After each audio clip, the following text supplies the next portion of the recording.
Bonjour, dans ce tutoriel je vais vous montrer comment réaliser un effet de tampon. Donc on pourrait écrire comme là la top secret ou alors mission impossible, ou vous pourrez mettre le texte de votre choix. À savoir qu'une fois que vous aurez écrit votre texte, vous pourrez le changer comme vous voudrez. Alors moi ici j'ai fait un rectangle, mais si vous voulez vous pouvez faire une ellipse. C'est-à-dire que moi j'ai pris l'outil rectangle, mais si vous prenez l'outil ellipse, vous ferez exactement le même travail que je vais faire. Donc ce sera à vous de choisir rectangle ou ellipse. Alors on pourra le faire rouge si on veut. On pourra mettre plusieurs couleurs, une couleur au rectangle ou à l'ellipse et une couleur différente au texte, ou on peut le faire tout rouge ou tout bleu ou la couleur de votre choix. Alors je vous mettrai dans la description le lien de l'enveloppe, à savoir que l'enveloppe, vous voyez, il faudra faire disparaître Dreamstein là et puis Top Secret. Donc pour ceux qui savent faire, eh ben, il n'y aura pas de problème, vous le faites. Hein. Vous voyez, ça donne ça, une fois qu'on a tout enlevé. Hein. Sinon, ben, vous le faites sur un document blanc, et puis ensuite, vous l'enregistrerez en PNG. Je vous le montrerai pendant le tutoriel, et vous pourrez le mettre dans le document de votre choix. Ce que je vais faire, je vais fermer toutes mes images, je vais commencer le tutoriel. Donc, je vous dis à tout de suite. Alors, vous ouvrez un nouveau document, ou alors vous ouvrez votre enveloppe, et vous la nettoyez comme je viens de faire. Et on va faire notre rectangle. Alors, pour ça, vous venez à gauche, sur la barre des outils, et vous prenez l'outil rectangle vectoriel ou alors l'outil ellipse. Vous prenez l'outil de votre choix. Donc moi je vais prendre le rectangle. Vous cliquez, vous venez en haut ici, là vous vous mettez sur forme. Le fond, vous cliquez, vous vous mettez sur le rectangle barré de rouge. Et vous venez sur contour, vous cliquez et vous mettez un contour blanc. Alors si vous n'avez pas le blanc ici, là, ben, vous venez ici, là, vous cliquez. Vous voyez, ça vous ouvre le sélecteur et vous mettez la couleur blanche. Et vous dites OK. Vous voyez, ça vous sélectionne le blanc. Vous cliquez dans la sélection pour fermer la fenêtre. Vous venez sur le contour, vous mettez un petit contour de 7 ou 8. Ça, on pourra l'arranger après. Donc, vous venez sur votre image et vous faites un rectangle. Moi, je vais le faire à peu près comme ça. Hein. À savoir qu'on pourra le réduire si on veut après. Hein. Et vous lâchez. Alors, vous voyez, ça vous a mis votre contour, mais ça vous a mis au milieu. Donc, nous, on va le mettre à l'intérieur. Alors, pour ça, vous venez en haut, là, vous voyez, ça fait un trait, là. Vous cliquez et vous venez ici là sur alignement. Vous cliquez et vous vous mettez sur le premier là. Et vous cliquez dessus. Vous voyez, et ça vous le met à l'intérieur. Alors ensuite, vous recliquez à côté pour fermer la fenêtre. Et là, vous allez mettre, par exemple, un contour. Je vais le mettre de 10 pour voir ce que ça donne. Donc vous marquez 10, touche entrée du clavier. Moi, je vais le mettre peut-être un peu plus grand. Je vais le mettre à 13. Voilà, je le mets à 13, comme ça vous verrez mieux. Il ne faut pas le faire trop fin quand même. Hein. Il faut le faire un peu épais. Donc voilà, une fois que vous avez fait votre rectangle ou votre ellipse et que vous avez mis votre contour blanc, vous venez à droite sur la palette des calques et on va pixeliser le calque là. Donc vous faites un clic droit, ça vous ouvre un menu déroulant et vous venez ici là sur pixeliser le calque et vous cliquez. Vous faites un clic gauche sur pixeliser le calque. Vous voyez, ça vous enlève la petite vignette qui vous indiquait que c'était un calque de forme. Donc maintenant il est pixelisé. Donc on reste toujours à droite sur la palette des calques. Cette fenêtre, si vous l'avez, vous pouvez la fermer. Et on va mettre un nouveau calque. Donc vous descendez en bas de la palette des calques sur le carré avec le plus et vous cliquez. Vous voyez, ça vous met un nouveau calque là. Et on va le remplir en noir. Donc vous venez à gauche sur la barre des outils et vous mettez la couleur noire de premier plan. Vous cliquez là sur les deux petits carrés et vous voyez, ça vous met le noir. Alors pour le remplir, vous enfoncez la touche Alt et la touche Sup du clavier. Vous voyez, et ça vous le remplit en noir. Alors ensuite, vous venez sur Filtre, vous cliquez, vous venez sur Artistique et vous venez sur Éponge. Et vous cliquez sur Éponge. Ça vous ouvre le menu Éponge. Vous venez ici à droite. La taille, vous la mettez à 6, la définition à 3 et le lissage à 4. Donc 6, 3 et 4. Et vous dites OK. Alors ensuite, on va faire apparaître le noir et le blanc. Donc pour ça, vous venez sur Image, vous cliquez, vous venez sur Réglages et vous venez sur Niveau. Vous faites un clic gauche sur Niveau. Ça vous ouvre la fenêtre des niveaux. Vous prenez vos niveaux et vous amenez tout ici là.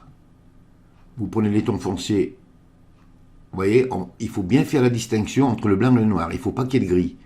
Donc on va, vous voyez, comme ça là, à peu près. Là on n'est pas trop mal. Et vous cliquez sur OK. Et maintenant on va sélectionner le blanc. Alors pour ça, vous venez sur Sélection, là vous cliquez. Vous venez ici là sur Plage de couleurs et vous faites un clic gauche sur Plage de couleurs. Ça vous sélectionne votre outil pipette automatiquement. Vous venez sur le blanc là et vous cliquez. Vous vous assurez que la tolérance soit à 200 et vous cliquez sur OK. Et vous voyez, ça vous fait une sélection. vous venez à droite sur la palette des calques et vous fermez l'œil du calque là. Vous venez sur le calque d'en dessous là et vous l'activez et on va y mettre un masque de fusion. Donc vous descendez en bas de la palette des calques à droite de FX sur le rectangle avec le petit point noir et vous cliquez. Et ça vous a fait apparaître, vous voyez, votre rectangle ou votre ellipse avec des manques. Vous voyez, ça fait des taches. Alors on arrangera tout ça après. Donc ce calque là, à droite là, vous pouvez le supprimer. On n'en a plus besoin. Donc maintenant on va écrire notre texte. Le rectangle ou l'ellipse et le texte ne seront pas sur le même calque, car on travaillera sur deux calques différents. Donc on vient à gauche sur la barre des outils et vous prenez l'outil texte horizontal. Vous faites un clic gauche sur outil texte horizontal. Vous venez ici là et vous choisissez la police Stencil STD.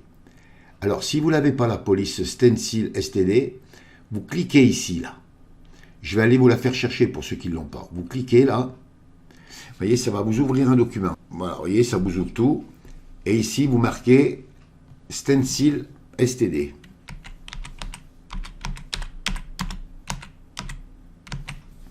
Vous venez ici, là, et vous cliquez sur Afficher tout.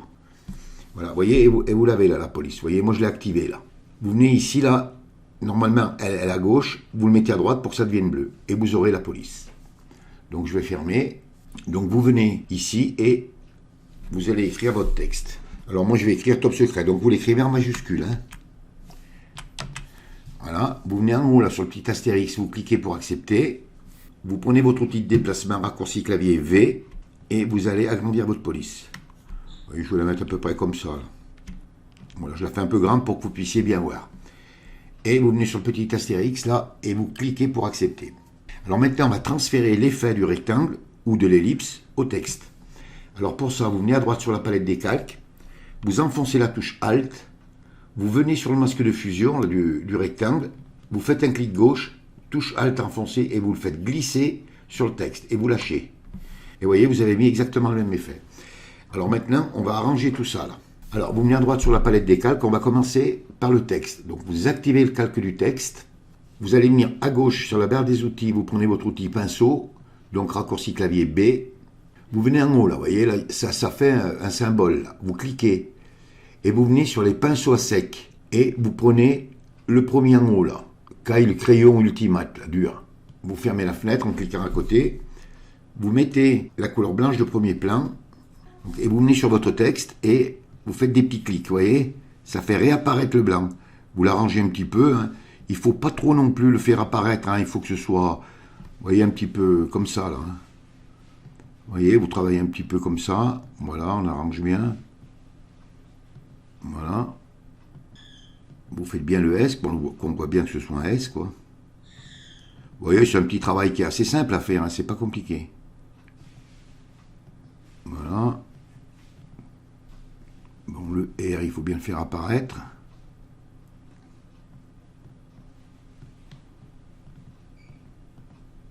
Alors bien sûr, vous vous appliquerez un peu mieux.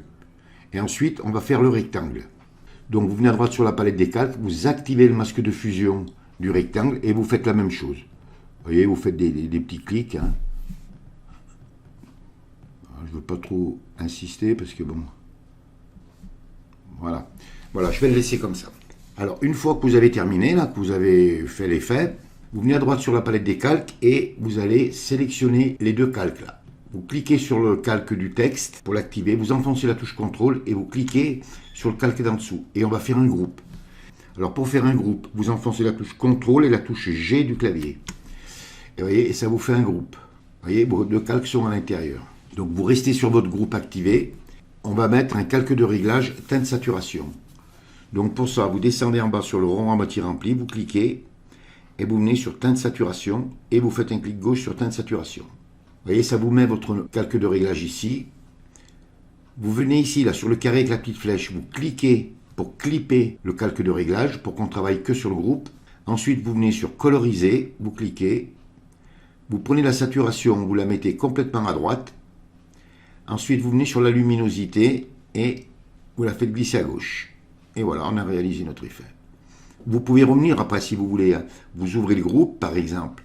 Par exemple, vous voudriez revenir, je ne sais pas moi, par exemple sur le rectangle. Donc vous activez le masque de fusion, vous prenez votre pinceau B, couleur blanche, et voyez, vous pouvez faire réapparaître un petit peu là où vous voyez que ça manque un peu. Vous pouvez, si vous voulez, mettre la couleur noire de premier plan et en faire disparaître un peu. Vous voyez, comme ça, vous travaillez comme vous voulez. Donc voilà, une fois que vous avez fait tout ça, si vous voulez, par exemple, maintenant, le bouger. Donc vous venez à droite sur la palette des calques, vous ouvrez votre groupe, vous cliquez sur le calque d'en haut de la pile, vous enfoncez la touche mage et vous venez sur celui-là, et vous cliquez, vous activez les 3 calques. Et vous voyez, à partir de là, je peux prendre mon tampon et le bouger comme je veux. Vous pouvez, si vous voulez, le réduire, vous pouvez le tourner, vous voyez, ou vous pouvez l'agrandir. Allez, je vais le laisser comme ça. Alors, par exemple, vous voudriez en faire un deuxième tampon. Et bien là, pendant que c'est activé, vous acceptez, vous faites CTRL plus J. Vous voyez, ça vous a dupliqué vos 3 calques. Vous venez ici, vous prenez et vous le faites bouger. Et là, vous pouvez le prendre et le mettre comme vous voulez. Vous voyez, après, vous pouvez en faire autant que vous voulez des tampons. Alors, ce que je vais faire, ça, je vais le supprimer pour pas vous induire en erreur. Mais vous avez vu, pour le dupliquer, c'est pas compliqué. Donc, je vais supprimer tout ça. Alors maintenant, si vous voulez, par exemple, mettre une couleur au rectangle ou à l'ellipse et une autre couleur au texte. Donc, vous venez à droite sur la palette des calques et vous fermez l'œil du calque de réglage teinte saturation. Vous activez le calque du texte. Vous descendez en bas sur le rond à moitié rempli et vous mettez un calque de réglage teinte saturation. Vous n'oubliez pas de le clipper. Comme ça, on va travailler que sur le calque du texte. Et comme tout à l'heure, vous venez sur coloriser, vous mettez la saturation à 100%, vous venez sur luminosité, et vous voyez, là, on est rouge. Mais si je viens sur la teinte, là, je vais pouvoir changer la couleur comme je veux. Vous voyez, alors, vous choisissez la couleur de votre choix. Alors, par exemple, je vais le laisser... Allez, je vais le mettre comme ça. Maintenant, si vous voulez changer la couleur du rectangle, eh bien, vous activez le calque du rectangle. Vous mettez un calque de réglage teinte saturation. Vous n'oubliez pas de le clipper. Coloriser. La saturation à 100%. La luminosité, vous la descendez. Vous voyez, à peu près à moins 55. Et là, vous allez pouvoir changer sa couleur. Vous voyez, comme vous voulez. Vous voyez, ça sera à vous de choisir vos couleurs, de faire ce que vous voulez. Maintenant, si vous ne voulez pas, par exemple, les 2 couleurs, eh bien, vous fermez l'œil des 2 calques de réglage, là, et vous réouvrez celui d'en haut. Et cela, si vous ne les voulez pas, vous les supprimez. Alors ensuite, si vous voulez, par exemple, l'enregistrer en PNG, vous venez à droite sur la palette des calques, vous fermez l'œil du calque d'arrière-plan, et vous l'enregistrez en PNG. N'oubliez pas aussi de l'enregistrer en PSD. Comme ça, vous pourrez revenir sur vos calques comme vous voudrez. Vous pourrez changer les couleurs, vous pourrez changer le texte. Alors je vais vous montrer pour changer le texte. Donc je vais supprimer ces calques pour ne pas vous induire en erreur. Donc vous activez le calque du texte, vous prenez votre outil texte, raccourci clavier T, vous venez ici là sur votre texte et vous voyez, regardez, ça va changer. Hop, voilà, vous cliquez et là vous effacez votre texte et par exemple vous allez écrire, je vais écrire Bruno Source. Ensuite, vous venez sur le petit astérix, là, vous cliquez pour accepter. Et comme tout à l'heure, donc vous gardez bien votre texte activé, vous cliquez bien sur le masque de fusion pour qu'il soit actif. Vous prenez votre pinceau et la couleur blanche de premier plan. Et là, vous pouvez, vous voyez, refaire réapparaître un peu les lettres. Vous voyez, un peu... Voilà, vous voyez, j'ai changé mon texte. Vous voyez, si vous voulez rechanger le texte, eh bien, vous cliquez. Je vais écrire danger. J'accepte. Avec l'outil de déplacement raccourci clavier B, je peux prendre mon texte et le bouger. Vous prenez votre outil pinceau et vous faites votre R, là, comme il faut. Vous voyez qu'on voit bien que ce soit un R, le D, et ainsi de suite. Voilà, vous pouvez écrire après le texte que vous voulez. Et bien voilà, il ne vous reste plus qu'à vous mettre au travail. Et pour ceux qui voulaient réaliser cet effet, et bien maintenant, je pense que vous n'aurez aucun problème pour le réaliser. Je vous l'ai bien expliqué et en français. Ce tutoriel est terminé. Si vous avez aimé, vous cliquez sur j'aime. Abonnez-vous à ma chaîne, ça me fera plaisir. Merci et à bientôt pour un nouveau tutoriel.